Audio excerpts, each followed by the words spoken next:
Hey, how's everybody doing today? This is Sean. I'm with the video today.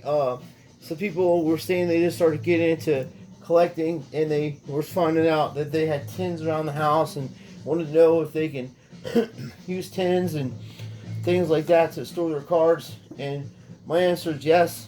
If you're gonna have your cards stored in a good environment, you should be okay in a like 75 degree. You don't want it hot and you don't want it too cold. And let me do something real quick. I'll show you what I'm talking about. What the hell are these? I have a thing I show people about. I make videos. Okay, you can buy these cards, these loose packs of cards on the internet. People sell them. Listen to this. Look how. Hear that? You know what that's from? That's from not storing your cards correctly. Okay, they're all going to stick together. They're messed up, okay? And that's why I tell people not to buy certain things off the internet. It's hard to tell how they were stored. So, you can use, like we use to open the Pokemons, and I would use this tin here, use this tin for baseball cards that I'm probably going to send out to get graded, of refractors and things like that, and that's how I store them. You have top penny sleeve, top loader, plastic, store them that way. See, got a lot of Mike Trout refractors, so that's how I'd use that. And there's bends you can buy at Walmart, depending on what size you want to do that.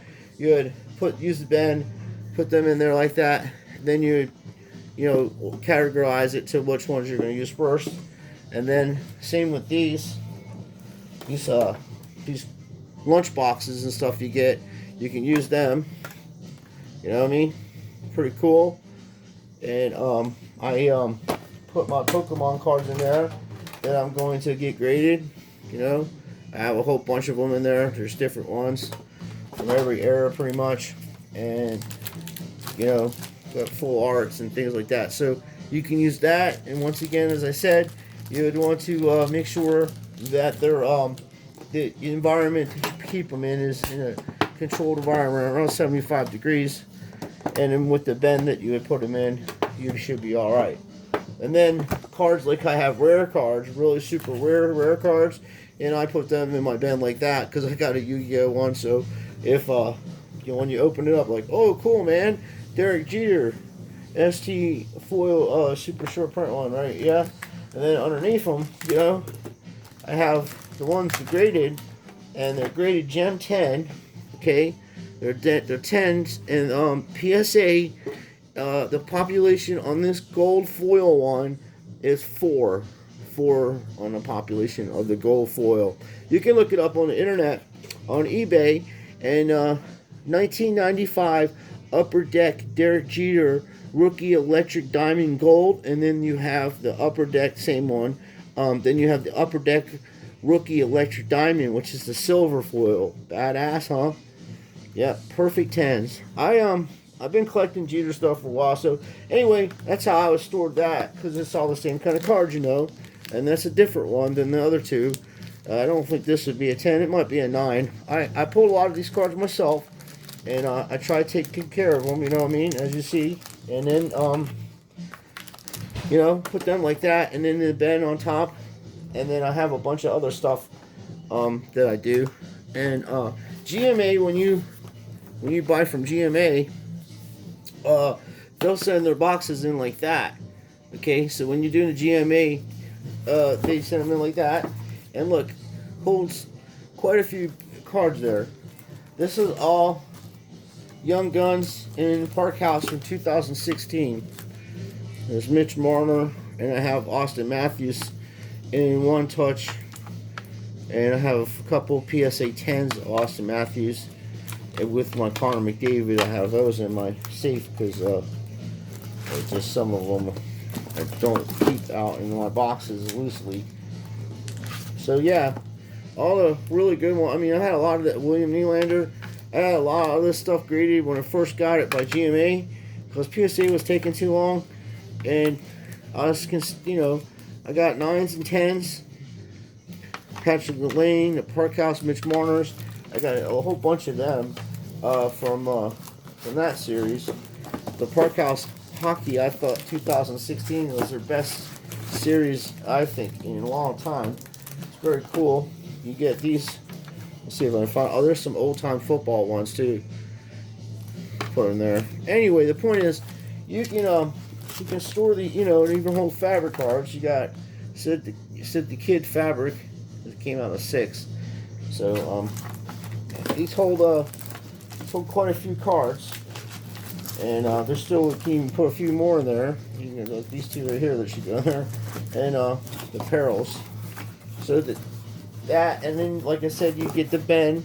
You get the Walmart bin, and then you store that in there, and that will keep your cards from getting damaged. And then, of course, you go with the binders. What I do is build the binders and do it that way, So, and by the way, I'll show that Derek Jeter a little bit more in detail, but I mean I can't get no information on that card. That's a very rare card. Well, anyway, this is only up to 100, and I got most of them, like all the big names. I got Lamella Ball, all them Edwards. They're all in here. Edwards. I got different variations of Edwards. I'll show you guys that.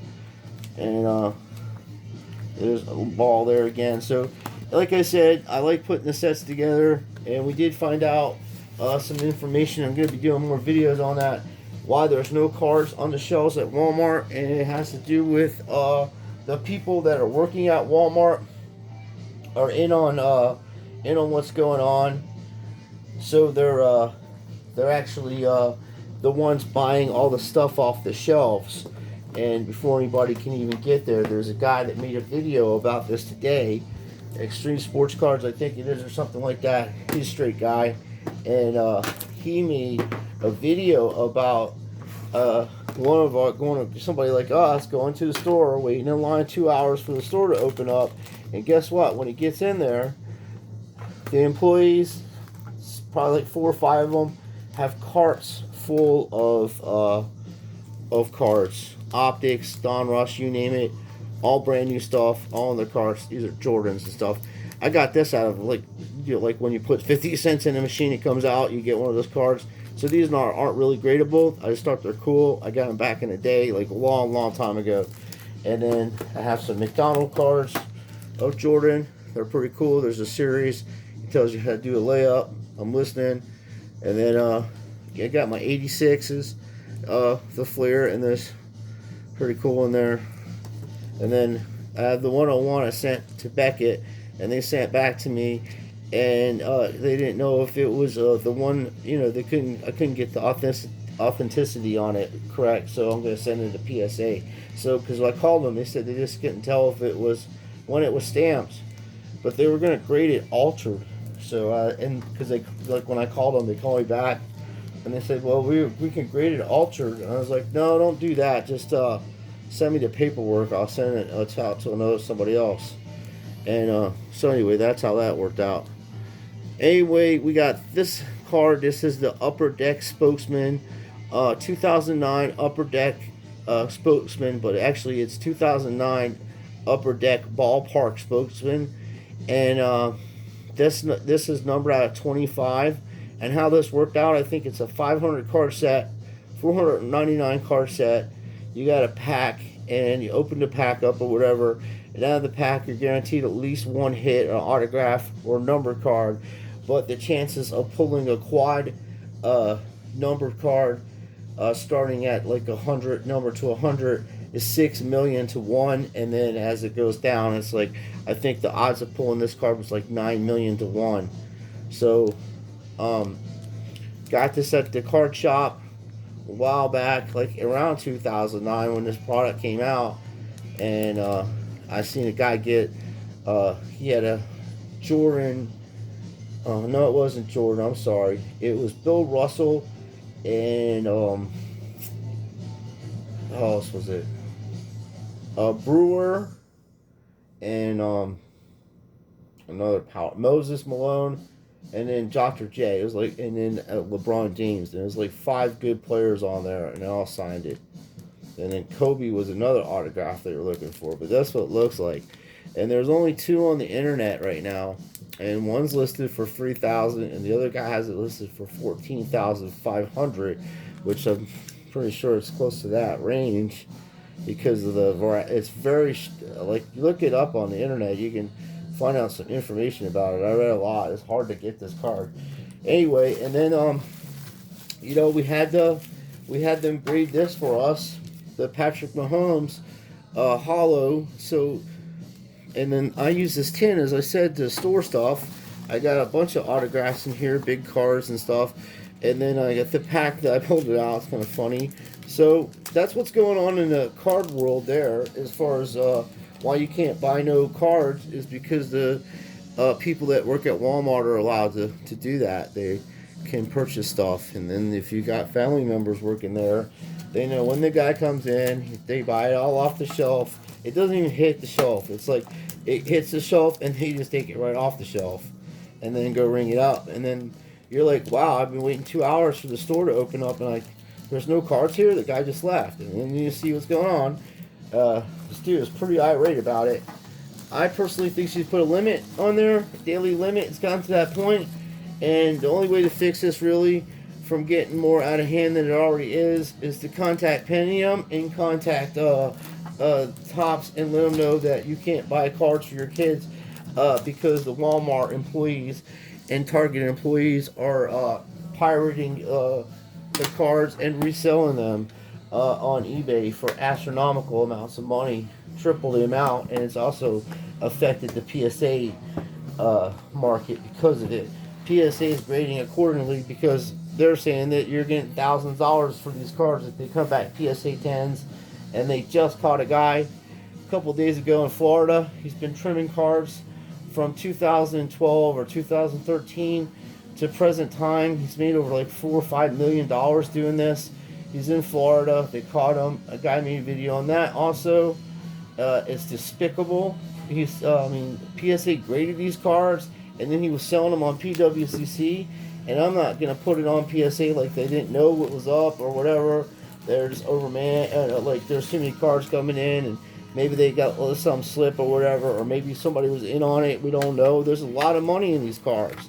I mean, you got different variety companies, and this is the Beckett thing I was telling you guys about in one of my other videos. I got this Beckett holder and a Beckett bag, so that's how I store some of my cards. And I got a variety of different people. You know, I got lucky. So what I'm gonna do, because of all the craziness that's going on in this hobby, I'm literally going to just take all my stuff that I'm showing you and all the high-end things I have, and I'm just going to pack them away and just don't even worry about doing anything with trying to sell them or anything, because there's just too much craziness going on. If the hobby is it's exploding, but it's also exploding in a way that you don't want to. There's so many grifters on here. There's so many people doing bullshit, you know, and trying to get people stuff for dirt cheap. So these are one touches too, as I'm talking here, and you can put your cards in. And these are 35. They come in 20 mil, 35 mil, 55, 75, and 100, 120. I mean, it goes all the way up to like 3 something, I believe. Might be the biggest one. Cause I have a Connor McDavid Pittsburgh college card that is huge, dude. It's like they couldn't even grade it. So, and then I got variations. So I just put these cards in here that I got from the Pokemon box, and put my cards, my one touches and stuff like that in here to keep them safe. And then when I'm ready to get them graded, I just pull them out and they're ready to, you know, everything's all sorted out. So my suggestion to everybody is, if you get cards, you want to resell them or whatever, cool. Just be careful who you're doing business with. Be careful that, you know, the stuff that you have is valuable. They're trying to get it for free because, you know, things are going all bad in the country for a minute here or there in some parts. And people are kind of desperate just to get some money to feed their children and stuff, which I totally understand, and I'm all about that, helping people. But the grifters come out, and you may have something that's worth $100, or like this right here. I found this a long time ago in a collection. over 20 years ago, and I don't even know if it's real or not. I'm afraid to even send that son of a bitch in. I've taken it to antique shops. They said that the paper looks real and everything's straight on it, but they're not. You know, the colors are all straight and everything on it, but who would you trust with something like this? So I'll just keep it in my thing here, you know what I mean? And keep it to myself, and if it's real, it's real, and if it's reprint, it's reprint. Either way, it's going to be in my collection. And then these tins here, I use them for my Pokemon, things I'm going to send out. I have a bunch of Charizards, and I actually got me one for Christmas times. And then, a while back, for my Evolution set. And this one I pulled the other day. It's kind of cool. I got some really nice ones. I've gotten some really good hits. And I like these other ones. I'll show you this and we'll call it a video. But I like these really cool promos you get. Like, they're badass, man. I get them graded no matter no matter what the grade comes out. I think they're just cool and I'd keep them, you know. And then of course I got some Yugioh cards too that I pulled that I think are cool. I don't know if they're worth any money. I just get them graded because I think they're cool. And I've just been learning how to do this, like play it and stuff. And then I got one of my cards I've had for a while, and it's pretty cool. It's very old, and I'd get that graded even though it's off center. Everything with being baseball and stuff, like I can tell cards off center really quickly and stuff. So yeah, you got extra things that you have left over. They will hold the cards. Just put them in plastic and make sure the temperature in your house, and don't put them in a garage or nothing like that, or your collection will get ruined. And I said there's different types of binders. You can get a zip binder, you know, if you want to do a collection like that. This is another one. I'm starting with Joshua. I have the other one we did for the set. It's almost complete, but there's a lot of cards in here too. So we're gonna go and put more cards in there for them. But as I said, I'm not paying $300 for a box of cards just to do a set. And then, you know, if you pull a huge card out of there, they're trying to tell you that, oh, it really isn't worth that much because this person graded or that card. Well, it costs hundreds of dollars to get the boxes. And, you know, even LeBron James pink camos and stuff are $250 if they're PS8 or GMA or Beckett. So, you know, if you get a GMA 10, just say, okay, let's say it's a 9 in PSA world. So price it accordingly, you know, or just keep it. Like I'm going to do. I'm going to pack all my stuff up, like I said, in a bin and just keep the stuff. I got some really nice cards. I got stuff from the 80s. My set that I had, I got 80, 81, 82, 34, all the way up to 87 tops football. Let's see. Oh, here's one. I have, this is really cool. This is my, I was looking for this card too. Funny. That's my Joe Montana rookie card. Goes with my set, and I'll show you the other cards that go with it too. I have the whole notebook like I was showing you in that with the Zion. That's how I did that one. But it was cool is it did a remake because I was trying to get the 2001 Topps Drew Brees rookie card, and this remake they made of them is numbered to 94, so it's less than 100 of these cards made, and this card is actually 40 out of 94. And then you got my man Kellen Winslow, and that's actually really cool. That's like it's the same kind of refractor a little bit, but this is actually numbered to same as this other card, 94, but this is 47. So if you was to put the set together, you could just look for the back of the numbers on the cards, and it will tell you what cards go with that set. So that's my Montana. And then Tony Dorsett, we got in there. Just the corner's messed up. Still badass. See, it's a little replica. But, you know, also, Joe Money, that's badass. It's just one corner messed up.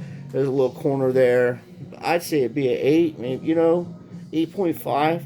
And the center is not too bad. I mean, it's a little off-centered. But Joe's the man. He's the original GOAT. I think he won 3 MVPs in the Super Bowl. And, you know, besides Joe Montana and, here's the rest of them.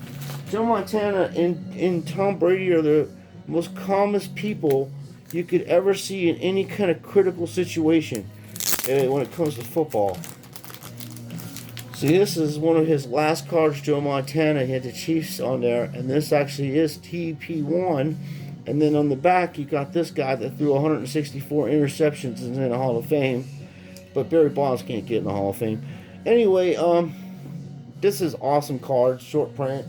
I didn't want to make it too long. I just, if you do have some cards that you're trying to store, you can use these boxes, as I say, and it actually taught me tricks with the plastic and some of the other stuff.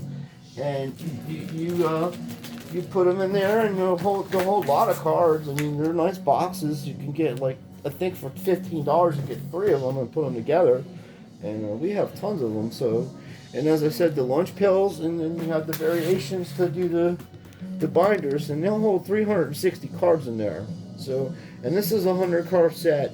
And as I said, the people at Walmart are buying all the cards off the shelf. I guess it's the way to get back at us. From some of these people are so mean to these Walmart employees, so I can't really blame them.